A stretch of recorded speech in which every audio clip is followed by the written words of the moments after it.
Parenting preschoolers is fun and frustrating. It's draining and exhilarating. It's full of choices for you and your child. In the next 50 minutes, you'll hear lots of practical approaches to parenting from Anna Ramsey. Anna is the Administrative Director of the Child Development Division of Texas Scottish Rite Hospital. She has more than 25 years of professional experience helping parents. Hello, I'm Anna Ramsey. One of the nicest things I do for myself is work with parents of preschool children. I like these years because I think it's very important that the behaviors they're going to develop get established very early. In the next few minutes, you're going to hear some stories told by parents, some that will make you laugh and some probably even make you cry.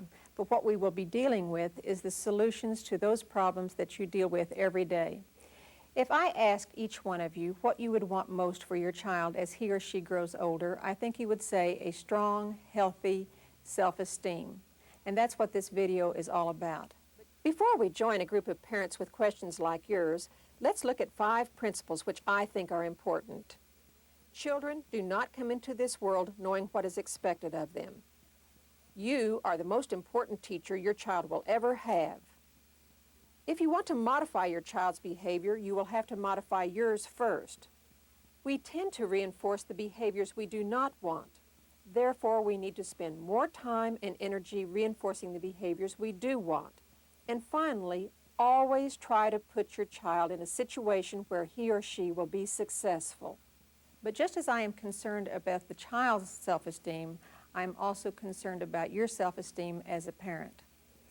As far as my own background is concerned, I am the parent of 3 healthy, happy, grown children who I feel have probably taught me everything I know about parenting.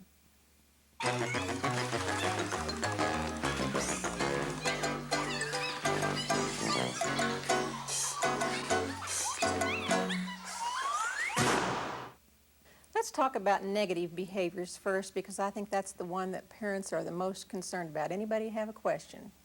Amy. I have a sibling rivalry question. I have a 4-year-old or 4-and-a-half-year-old and a 3-and-a-half-year-old, and the 4-and-a-half-year-old is a very dominant personality.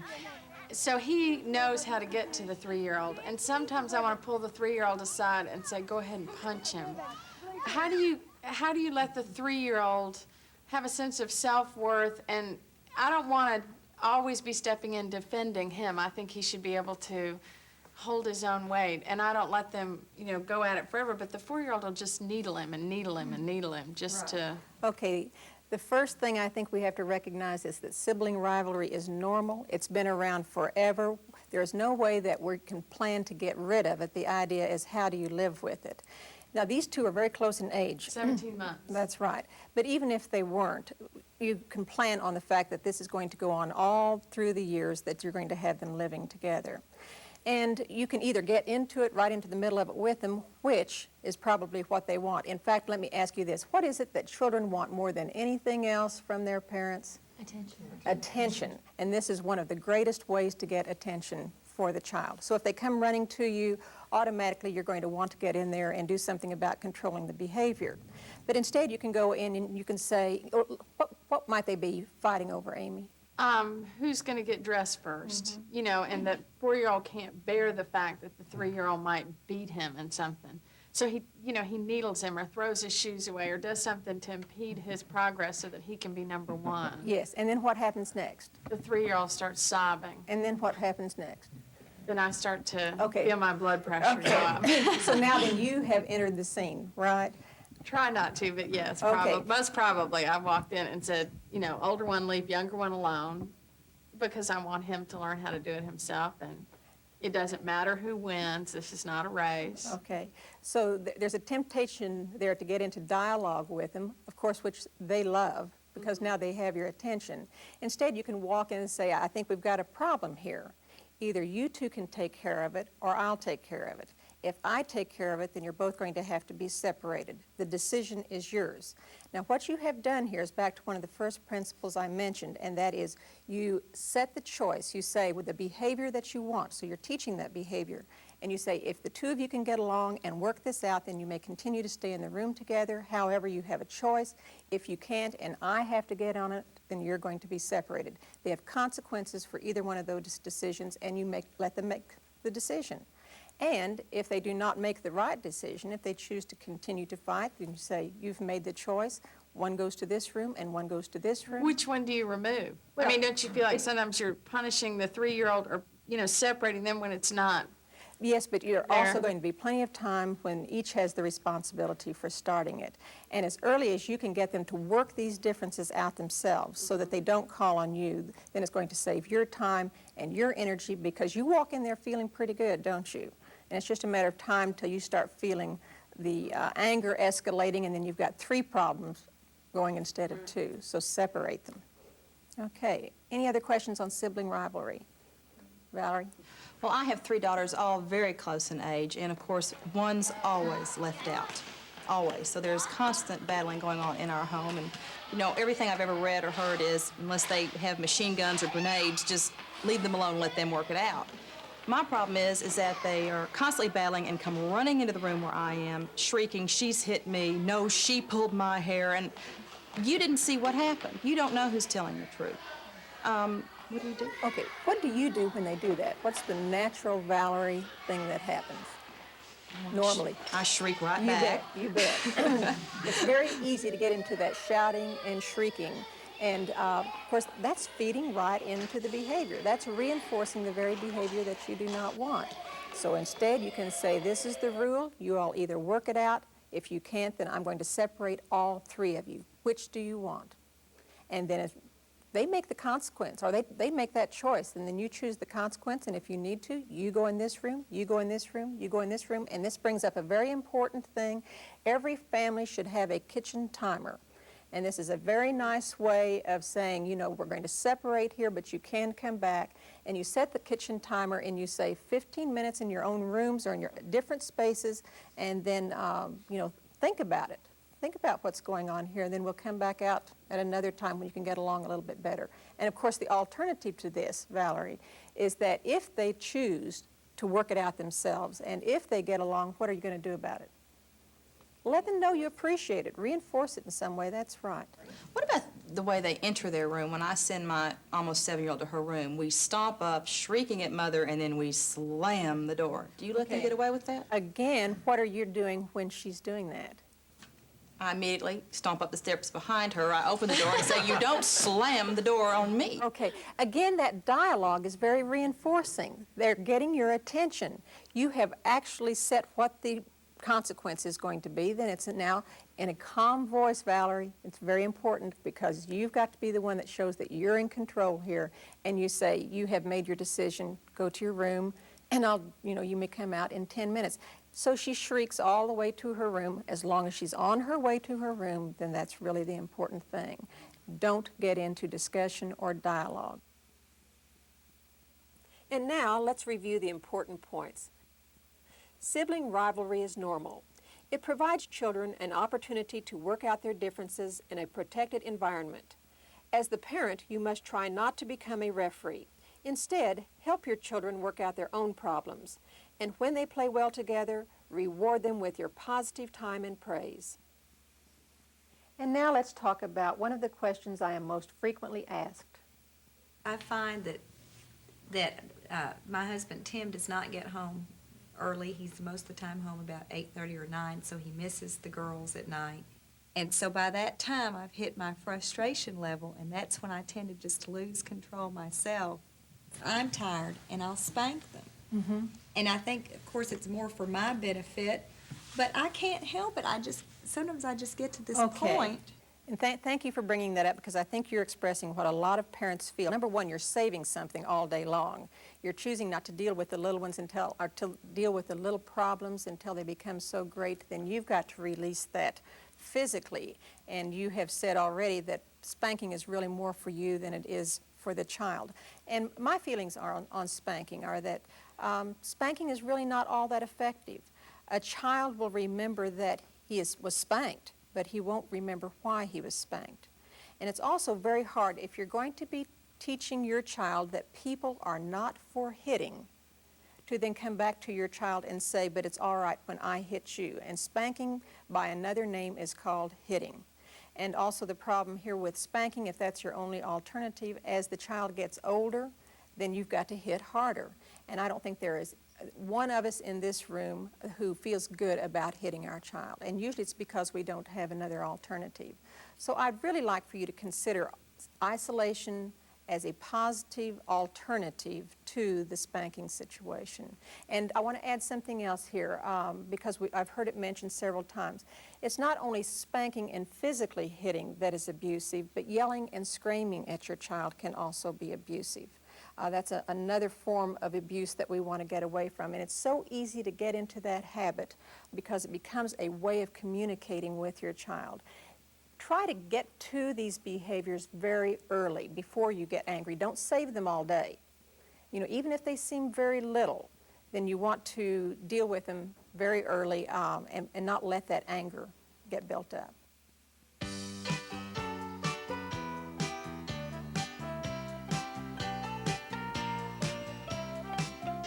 Timeout is an excellent way to deal with misbehavior. It not only separates your child from you, which he does not like, but it gives him an opportunity to think about what he has done so that next time he might make a better decision. Now, there are some places that are more desirable than others for timeout. For safety reasons, you would not choose a bathroom or laundry room. The point is to make timeout as boring as possible. A stairwell, a hallway, or a chair in the corner, and if necessary, even the child's bedroom are good places to do this. Now, your child must stay in this designated space. Get a kitchen timer and set it to the amount of time that you think is appropriate for your child. If he leaves that space, then take him right back to it and reset the timer. When the time is up, look him in the eye and say gently to him, but very firmly, I am sorry that I had to put you in timeout.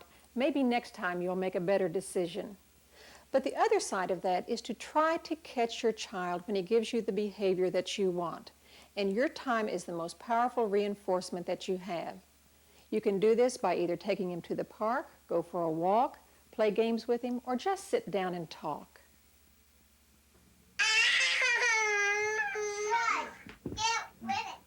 This is so fun. And I have a question regarding temper tantrums with my 3-year-old daughter. Right, okay. Tell me just briefly what she does when she has a temper tantrum. Can you briefly describe?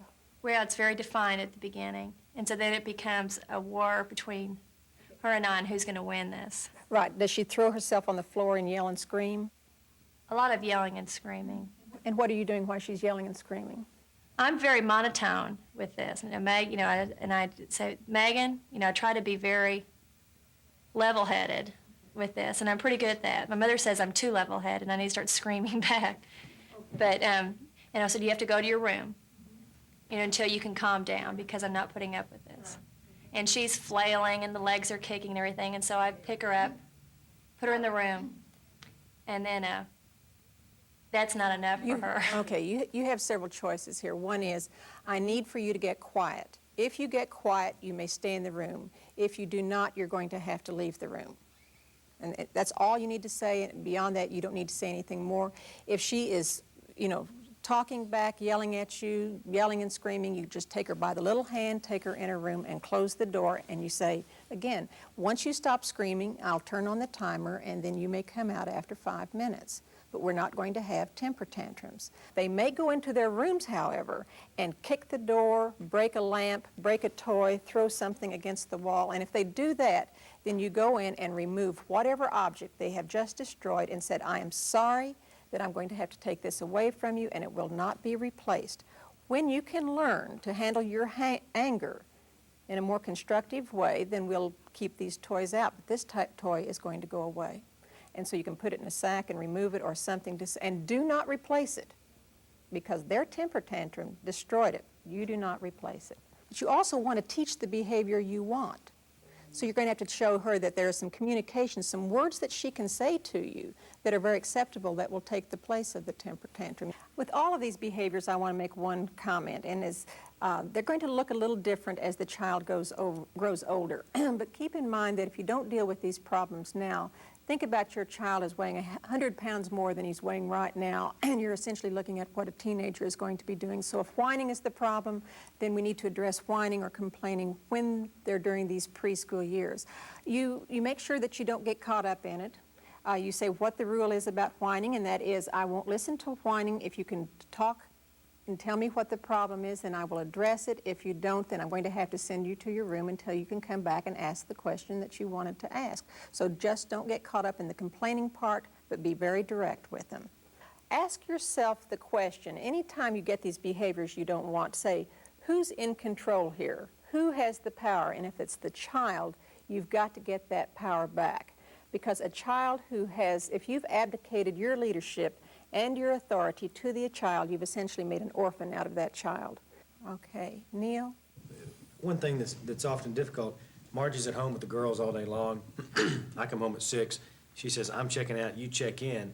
And so I come home and immediately come in with some different guidelines, so to speak. Margie handles the situation. We try to be the same, but there's always differences.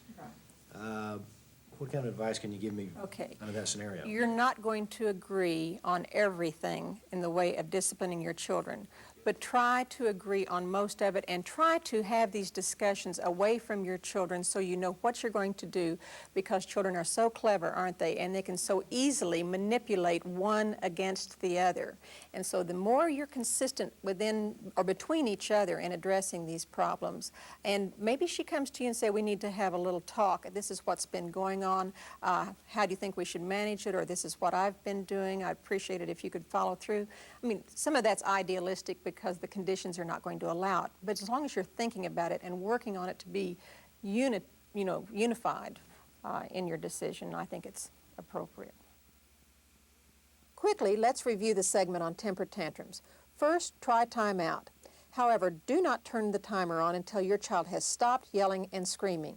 If your child destroys toys or belongings during the tantrum, do not replace them. Remember, he is the one who chose to be destructive. When the tantrum has been dealt with, let your child know you love him and talk about better ways for him to express his anger. And I'm a single parent, and I wonder if there are things that I should be doing differently with respect to that same problem.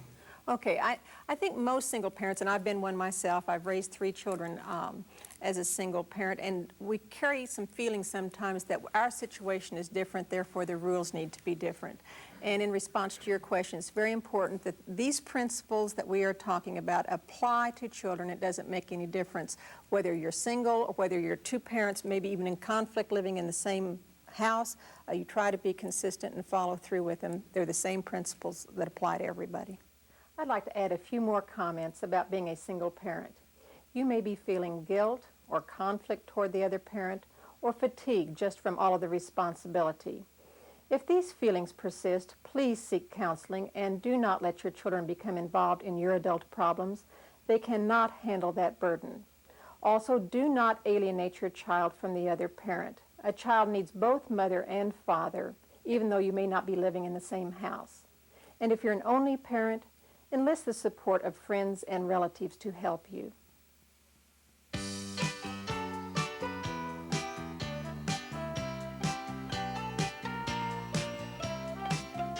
I'd like to take just a moment to talk to those of you who are working outside of the home. I'd like to talk about feelings, particularly any guilt feelings that you might be having.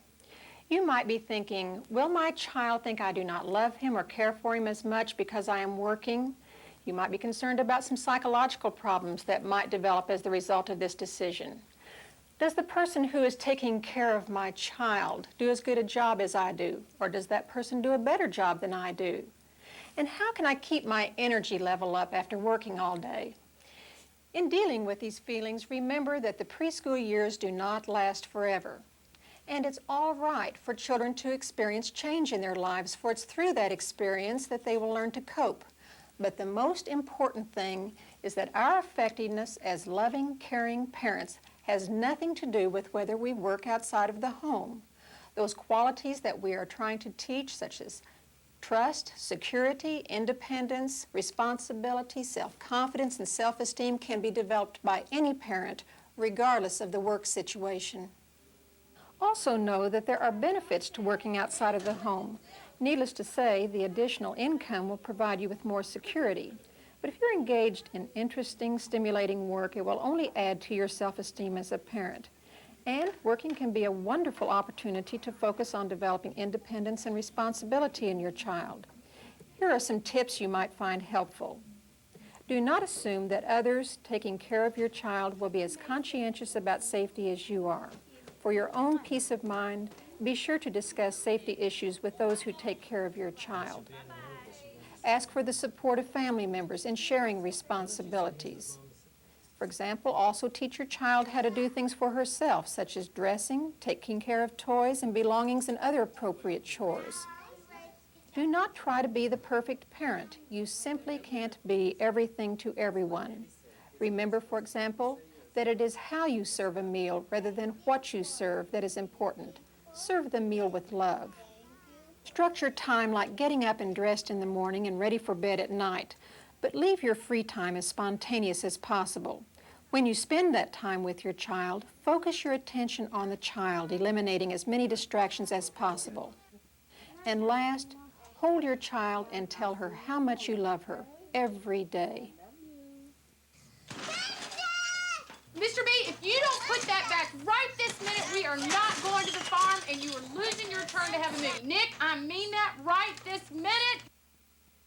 When we are at the grocery store, my son always wants to have something. And sometimes, it's very hard for me to say no. Okay, that's a wonderful question. We've all been through it, the grocery store behavior. And of course, they know they've got you when you're out in public. And that's a good time for them to try to get anything additional for themselves. Any public place that you're approaching, whether it's a restaurant, whether it's a grocery store, wherever it is, explain the rule before you go into that place as to the behaviors that you want. And that doesn't mean, I don't want you to do this and I don't want you to do this. Instead, state it in a very positive way. We're going into the grocery store. We're not going to be very long. I'm going to buy only the groceries that we need. And by doing that, if you'll stay in the basket and, sit still, then when we get home, we will do something fun together. And pick 10 minutes when you get home so that you can reinforce that behavior. That tells them the very behavior that you do want. You're taking the time to teach the behavior. Then when they sit in the basket and they give you that behavior, what are you going to do about it? I mean, you've got to come back and reinforce that behavior, okay? Ed. We'll go to a department store, and it's not really that they want anything there, but they've decided to become crazy. Sure. And they run everywhere, Sure. and they go up and under the clothing, and my son hides, and it just, we can't shop. It gets really... That's right. These preschoolers are very active children. And what we want for them to do sometimes is behave like an adult in public, and they are not adults. And it may be that your child at any given time is not really ready to go out for long shopping sprees. I think you have to be very sensitive to what you are expecting and what you are asking of your children when they are in public.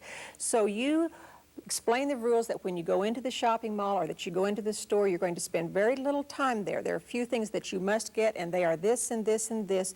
Don't use this time to visit with your friends, in the grocery store or in the department store. Get through that shopping time as quickly as possible, and then what are you going to do when you leave that shopping area and the child has given you the behaviors? What are you going to do? How are you going to reinforce it? What are some of the things you can do to reinforce it? Give them Praise. Praise, absolutely. And explaining exactly the behavior that he gave you. This is such good teaching, all right? I try and let them choose an activity that they would like to do and give them that extra time. Get away from buying presents, special tokens for them, even food kind of gifts. Instead, substitute time and preferably your time with the child. That's the most powerful reinforcer you're going to have. Tim. How can you handle a situation where you have, say, a 3 or 4-year-old who just has a temper tantrum, say, in a restaurant when you're with a group of either your friends and family?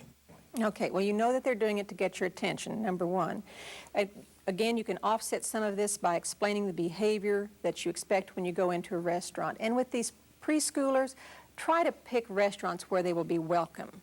Number one, restaurants that cater to very young children so that they will be provided for while they're in that restaurant. And if you are out in a restaurant or a church or a movie or any place where your child is acting up, Remove your child from the situation as quickly as possible because you not only have your well-being and the child's well-being to take into consideration, but a lot of other people who came there for a pleasant time. So if he's throwing a temper tantrum, he gets a choice, and you say, you know, I need for you to get still and take control, and if you can, you'll be able to stay in the restaurant with us, and if you can't, then you're going to have to go to the car with me, and it means that you have to give up your meal, but at least he knows that he cannot exhibit that kind of behavior in public. Yes. Valerie? Well, I'm having a terrible problem with fighting in the car. I've got 3 children, so that leaves only one middle spot, and of course they all 3 want the middle spot and sit on the hump. The problem is, I find myself looking out the back window, hollering at them more than I'm looking out the front window driving the car. I don't know who was on the hump last. You know, I don't know how to deal with it. A shoe fell off. Transportation is another place where they can get you and you're almost at their mercy. Number one, all of your children must be buckled down in their seat belts when they get in the car. And if the hump or another space is the important deal, you can give them about 2 minutes to work it out themselves, and if they can't, then nobody sits on the hump, if that's possible. And then also, if they're acting up in the car, the rule is if you're fighting or arguing or whining and it's distracting me, the driver, this car will stop until you get control of yourself. And you pull the car over into a parking lot, and you do not need to say anything. Don't lecture. Explain the rule one more time. We will begin the car and continue on our journey as soon as you are sitting still in your seat with the seat buckled, and you just sit there. And it may mean that you're late somewhere, but they'll get the message very quickly. Remember, the best place to teach appropriate behavior is at home. Then your child will have a better chance of giving you the desirable behavior in public. To allow for your child's short attention span, keep outings short. You will want to choose restaurants that cater to families with young children. Before you enter the store or restaurant, quietly but in a positive tone of voice, explain the desirable behavior you want. If your child does not follow instructions, remind him of the rules one time, and if he continues to act up, remove him. When he gives you the desirable behavior, be sure to praise him and thank him for what he has done. Be specific so he'll know what to do next time.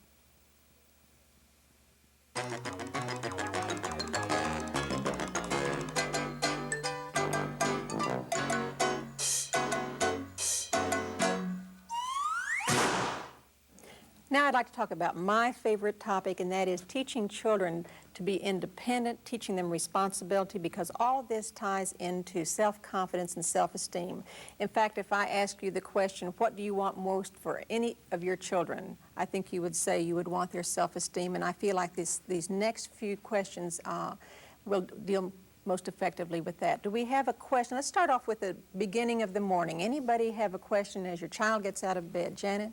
Yes, I have a first grader this year, and I'm having trouble with her dawdling in the morning and getting dressed and getting breakfast, and carpool's here, and she still hasn't brushed her teeth. Okay. How much time does it take to go through this ritual? Realistically, how much time should it take? An hour at the most. At the very most. To get up out of bed, make your bed, get dressed, brush your teeth, or get down to breakfast in whichever order, really not more than 30 minutes.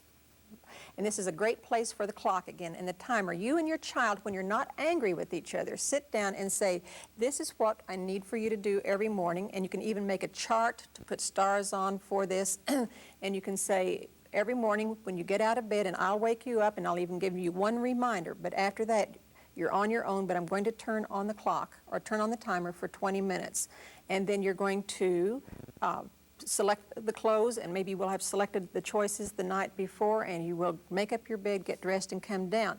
Now, if your child is dawdling and not doing that, then as soon as the 20 minutes is up or the 30 minutes, you say, time is up. From this point on, I'm going to double the amount of time that it's taking you, and we're going to add that to your bedtime tonight. Now, this is really for 3-year-old and older, because you're essentially saying, now we're into my time, and if we're into my time, then you're going to have to give back that time. And even though they can't tell time, they begin to understand the concept of time. So using that timer, it also takes some of the heat off of you and puts it on the clock. So they're going to bed earlier? Is that what you're saying? So they can go to bed earlier that night, because you're essentially saying maybe you need to get more sleep and get a little bit more rest so you can get up earlier in the morning and get started. And is the timer in their room? The timer is wherever they can hear it, but where you are in control of it.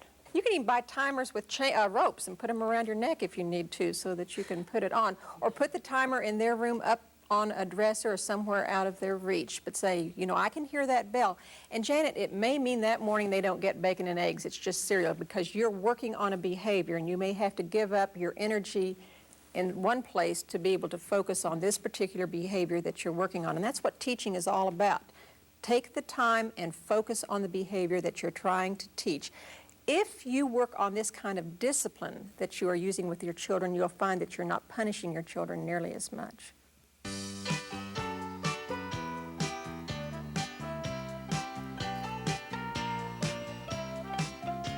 Do you want to know how to make your child feel really good about herself?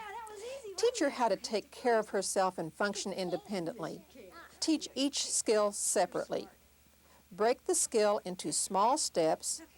Introduce and practice each step, and of course, reward with praise and hugs. Remember, it is the small, successive little successes that motivate children. It creates independence and a strong self-esteem. The following are developmental stages for teaching your child to undress, dress, feed himself, and develop manners. You may want to use the forward, reverse, and freeze functions on your VCR to review the appropriate age for your child.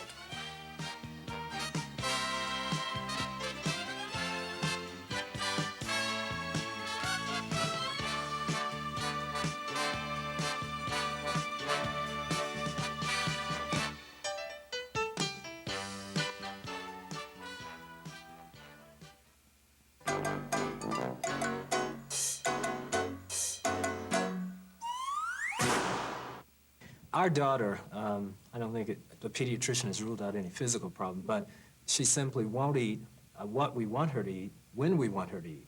Ah, yes. Children are great at controlling mealtime. And this can become a poor time once it gets established. And what you want to do here is allow so much time to eat a meal. What's reasonable for any preschool-age child? 30 minutes. Max, right? 30 minutes, even 20 minutes. And you put the food on the table, and this is what we're eating.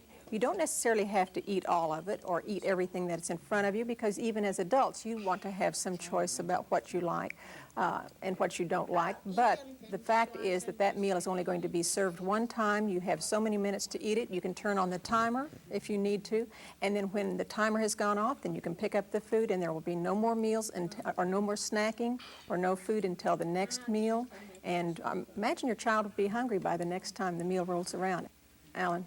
Do I need to be concerned about a lack of curiosity of eating other things? He's eaten the same thing for dinner for 2 years with me. Okay, the reason for that is what? Here's a good example of you needing to modify your own behavior. What are you serving? Well, he eats these little raviolis with tomato sauce.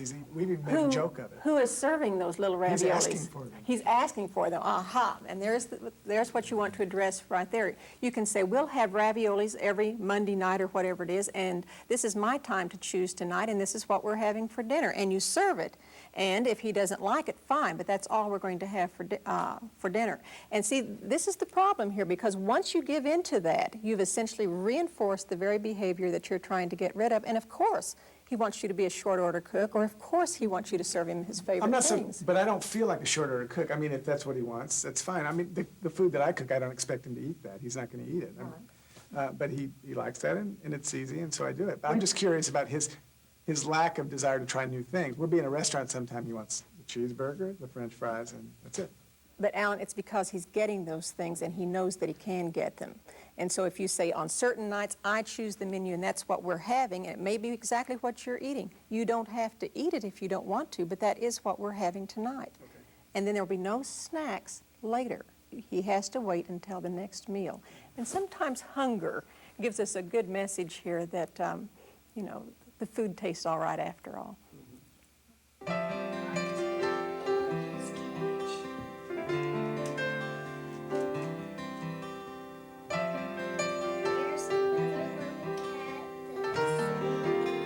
Look at this. Does this look familiar?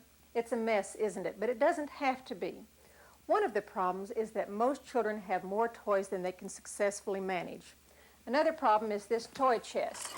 All it does is teach a child to get things out of sight, but it doesn't teach him a thing about how to take care of his or her belongings. What we're going to try to do today is not only clean up a room, but teach the child something about responsibility, which builds independence, self-confidence, and self-esteem. Let's see what we can do about this. Sit down with your child when you are calm and collected and tell her that once every day, all of her belongings must be in their proper place. As early as 2 years of age, you can ask your child to pick out those things she wants to take care of every day. Place the remaining toys in boxes, label, and put them on vacation in a closet or in the attic. Help your child arrange the toys and books she has chosen to take care of on open shelves where she can get to them. For the very young child, you may want to tape a picture of the toy to the shelf so she'll know where it belongs. Praise your child for setting up the room and tell her again that each day she will be in charge of her things. Then, each day in a pleasant tone of voice, give your child a 15-minute reminder. After the 15 minutes are up, pick up any remaining toys and tell your child they are going on vacation for 2 weeks or until she is ready to take care of them. Please be sure to praise your children frequently for the good job they are doing. And the toy box makes great storage for sheets and blankets.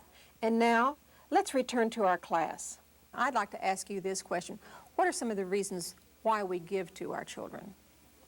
Any reasons, any of you? Why do we give to our children? They want it. Keep them busy during the day. Hopefully they learn something. Because they'll learn something, because they want it, makes us feel We want them good. to have it. There's so much to Perhaps, choose from. right, perhaps we didn't have it as children and we want to make up for that when they're older.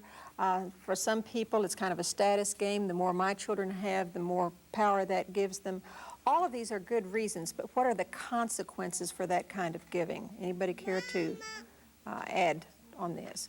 When you give a child so much that he can't manage these things successfully, what happens? He or she's overwhelmed. They're overwhelmed. They can't be successful in managing it, so they don't develop that good, strong feeling about themselves. What else? Nothing might have any value. Yeah, nothing has any value. They go from one thing to the next time. They have no attention span for anything that you provide them. They don't take care of those things. And then when it becomes very important, when they're much older, we say, why can't you take care of these things? Why don't you appreciate what we give you? And whose fault is that? It's not the child's fault. It's what we started way back when they were 2 and 3 years of age. And that's why I think it's so important that we deal with these issues now during these preschool years. We talked about it's all right to want and it's all right to wish for, because we want that for ourselves. So if we can say, I don't blame you for wanting that, what would you do with it if you had it? And get into the whole fantasy thing of, if you had that, what all would you do? And do you know, most of the time that takes care of the longing or the wishing for it.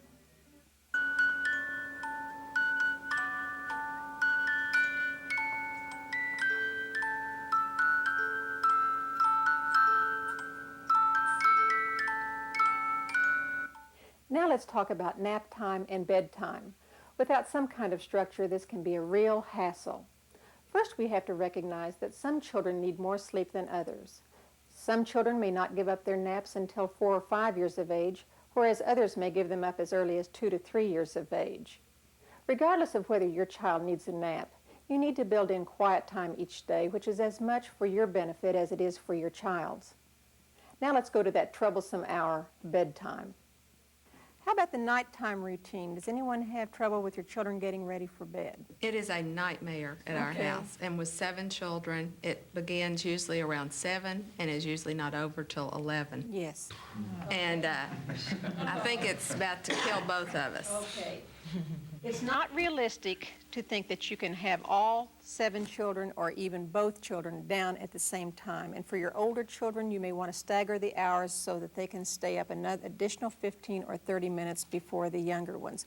How long does it, well, first of all, what is the ritual for getting ready for bed? Well, bath time. Bath time. Brushing teeth. Brushing teeth. Getting pajamas. Getting pajamas. Picking a designated spot to light. Right. Reading. We want to talk about reading in just a moment. Getting a drink of water, going to the bathroom, getting one more drink of water. You know, how long should all of that take? Ideally. 45 Realistically. minutes. So even 45 minutes would be a wonderful goal to reach for if you're having spent 4 hours, right? Okay, again, don't wait until you're in the hassle time to explain the behavior you're trying to teach. And you may, in your case, not want to get everybody together and say this is what it's going to be, but individually, you may want to deal with them. Start the ritual after dinner and then build in so much free time, and it may be 30 minutes or 45 minutes before the actual time that they're to be in bed. And then you say, when your part of the getting ready for bed is over, then you can go into your free time. If, however, you go into your free time, you won't have any of that time for yourself. And at 8:30, not everybody, those who you've designated to be in bed by 8:30 and those you've designated to be in bed by 9 o'clock, do so. So add that bit of free time. Now, what are you going to do when they do this? Faint. Faint, right. Or what you can say, you're really learning how important time is. And because you didn't get into my time from 9 o'clock to 11 o'clock when I wanted to be with your dad, and when I am going to be with your dad, or I'm going to be doing a special project of my own, then tomorrow I'm going to take some special time with you, or today because it may actually be tomorrow. I really want to take some special time to you and let you know how much I appreciate that. There's nothing more important they can hear than you want to be with them. Okay. Other question, Oliver? Well, once they are in bed and asleep, then they want to come to your bed and sleep sometime during the night. And well, lately we've had some success, but not all the time. That we tell him to go back to his bed, and he doesn't want it, then he just sleeps on the carpet. And of course, if he gets to stay in the room on the carpet or slips in through the back and into the bed, they're going to be there, and you've just reinforced the behavior that you do not want.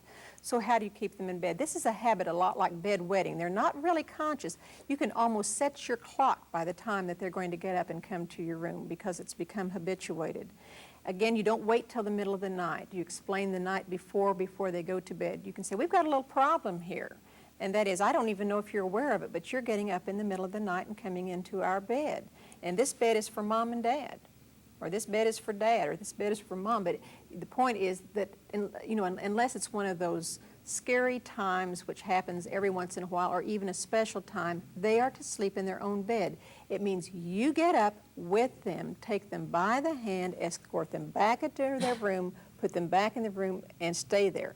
Now then, if they don't stay there, you just keep doing it until they're worn out. It may mean you're giving up 2 hours that night, but nothing compared to the hours you're giving up night after night after night. Now then, the next morning, they have slept in their bed all night, and you can say, I really feel good today. I got a lot of rest last night that I normally don't get, and you stayed in your bed, and I want to take some special time with you and tell you how much I appreciate that. And that'll break that nighttime habit. We also have a bedwetter, and we have handled this. We ordered a monitor that our physician said that we should order for her. She is such a sound sleeper that it wakes everyone else in the house up, but doesn't wake her up at all. So we don't know what to do next. I'm getting very tired. I don't want to constantly be on her back about this problem, but she's 5 years old. She's 5. Okay. She's got a habit going here, and you've already gone to the pediatrician, and I'd like to remind you that any situation that comes up physically, such as eating or bedwetting, always clear it with your pediatrician first, which you have in this case. And so what you have going here is just a good old habit that's going on that needs to be changed. And so something must be said to her in her own mind, I've got to change what I'm doing. And I'm assuming that you're taking care of the limiting liquids before bedtime. You've gone through all of that. And she's still bedwetting fairly consistently every night. Okay. Then in the morning when she gets up, the first thing that she has to do is strip the beds, take the sheets off, take them into the laundry room, get that laundry started. Then that evening before she goes to bed, she has to be taught how to put the sheets on the beds. And all of this is saying to her, bedwetting is normal up to a point, but I am going to have to assume responsibility for it, not my mother who's going to take care of it. And the longer she has to work at that night after night, she's going to be changing some of her thinking about it, and I think that that's going to trigger the difference for her. Different children need different amounts of sleep. If your child does not need a nap, use this as quiet time. It'll be good for both of you. Establish a ritual for bedtime activities and complete the ritual before free time. Do not let your child sleep in your bed. Take him back to his room as many times as is necessary. This takes time and you may lose some sleep. However, in the long run, you'll have many more uninterrupted nights.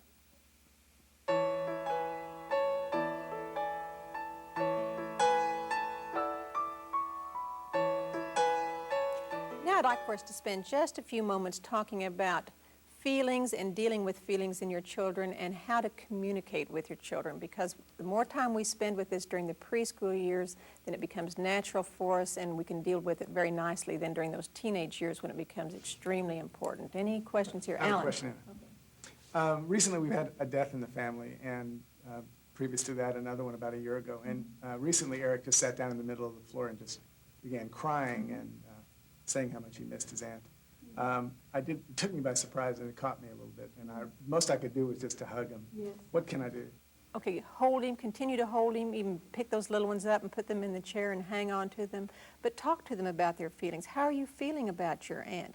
You know, we miss your aunt, you know, and talk about how you miss her, and then tell him, what do you miss most about her? Really encourage those feelings to come out.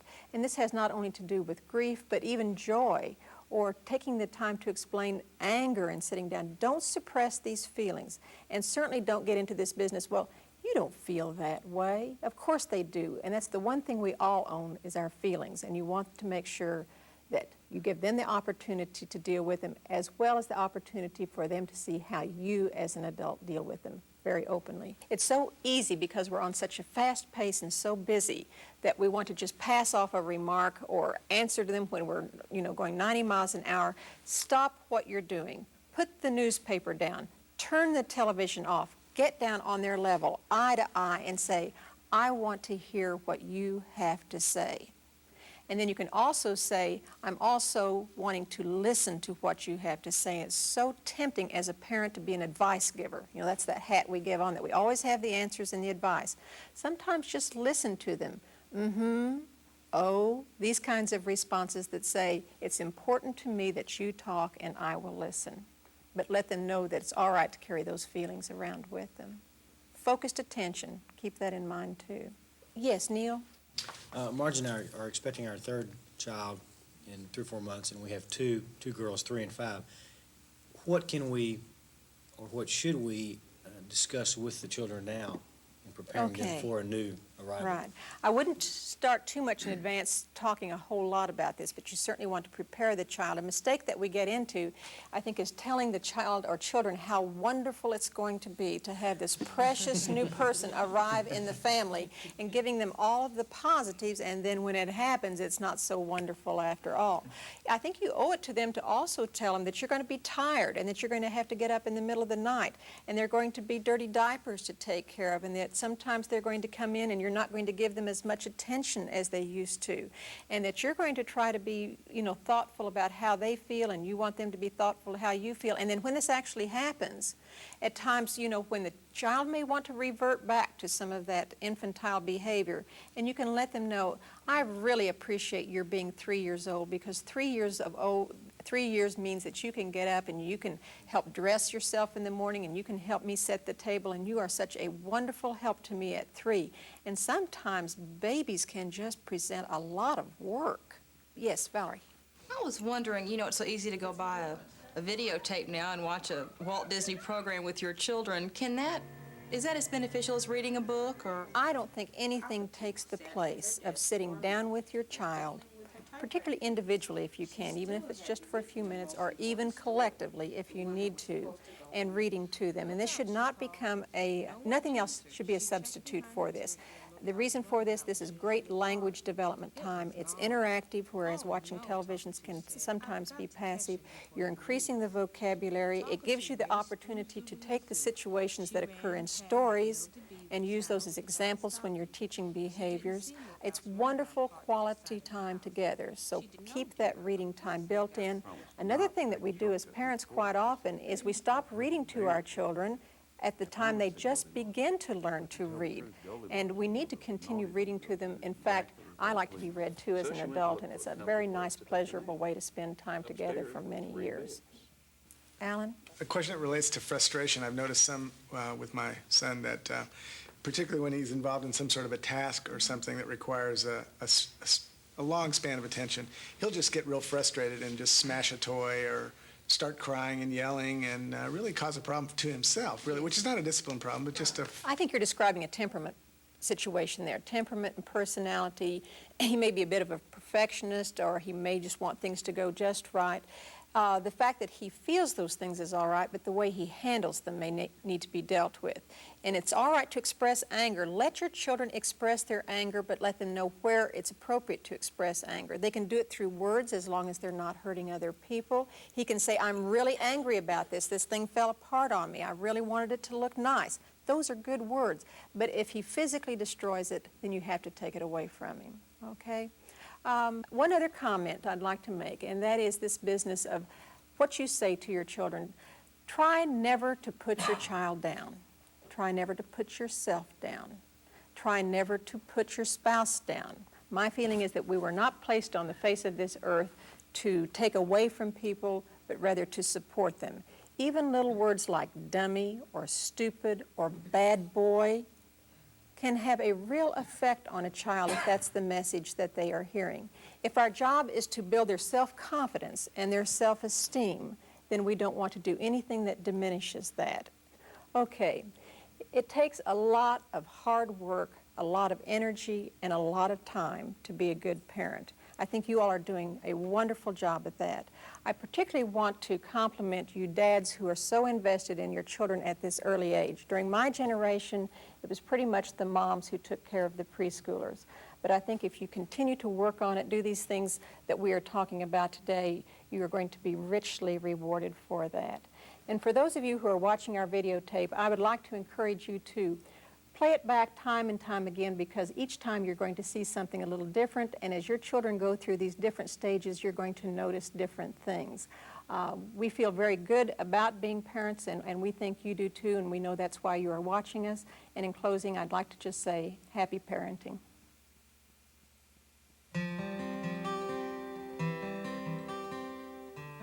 Stay tuned. Anna will be back in a minute to tell you about some other Family Experiences productions which will be of particular interest to you.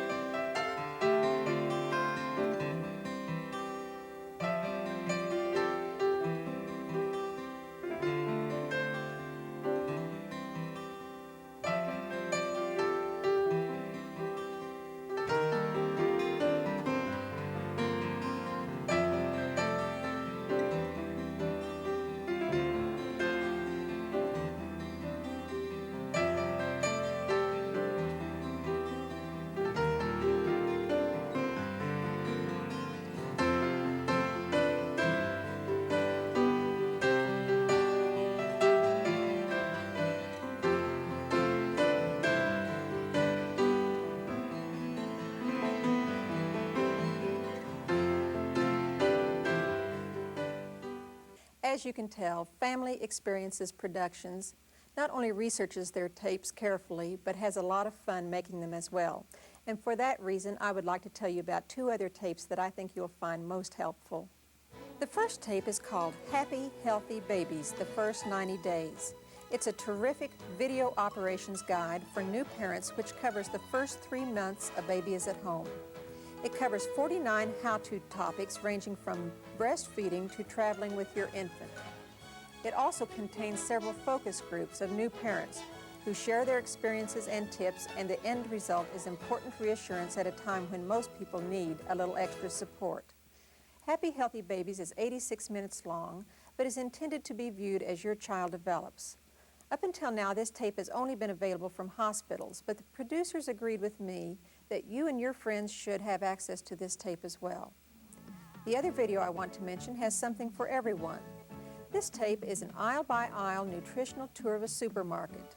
Lainey Reed, who is a registered dietitian and an exceptional teacher, gives a highly informative, concise overview of basic nutrition and label reading.